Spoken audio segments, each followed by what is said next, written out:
শিশুশিল্পী হিসেবে পর্দায় হাজির হয়েছিলেন চিত্রনায়িকা প্রার্থনা ফারদিন দিঘি। এখন পুরোদস্তুর অভিনেত্রী তিনি। অভিনয় করছেন বেশ কিছু চলচ্চিত্র ও ওয়েব কন্টেন্টে। কাজ করছেন বর্তমান সময়ের সবচেয়ে বেশি নায়কের সঙ্গে। অনেকের সঙ্গে কাজ করলেও শাকিব খানের বিপরীতে নায়িকা হিসেবে অভিনয় করেননি তিনি। যদিও একসময় শিশুশিল্পী হিসেবে এই নায়কের সঙ্গেই স্ক্রিন শেয়ারের সুযোগ হয়েছিল এই তারকার।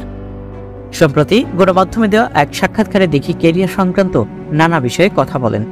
কেন শাকিবের সঙ্গে বর্তমানে কাজ করা হচ্ছে না এমন প্রশ্নে দিঘি বলেন, শাকিব খানের সঙ্গে কাজ করতে চাই না।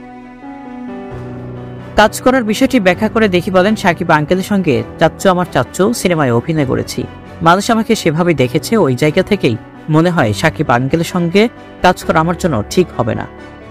তবে যদি এমন কোনো চরিত্র পান যেখানে প্রেম নেই, ভালোবাসা নেই, এমন কোনো গল্প হলে শাকিবের বিপরীতে কাজ করতে পারেন দিঘি।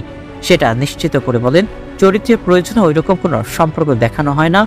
যেখানে প্রেম নেই এমন কোনো গল্প হলে ভেবে দেখব। একদম কমার্শিয়াল সিনেমা প্রেম রোমান্স করা ঠিক হবে না। শুধু শাকিব নয়, জায়েদ খানের সঙ্গেও রোমান্স করতে চাই না দিঘি। তাদের দুজনকেই আঙ্কেল বলে সম্বোধন করেন তিনি। এ বিষয়ে দিঘি বলেন, জায়েদ খানের সঙ্গেও সম্ভব নয়, কারণ তাকেও চাচ্চু ডাকি। প্রার্থনা ফারদিন দিঘি বর্তমানে কাজ করছেন চিত্রনায়ক সিয়াম আহমেদের বিপরীতে জঙ্গলি সিনেমায়। চলতি বছরই প্রেক্ষাগৃহে মুক্তি পাবে সিনেমাটি।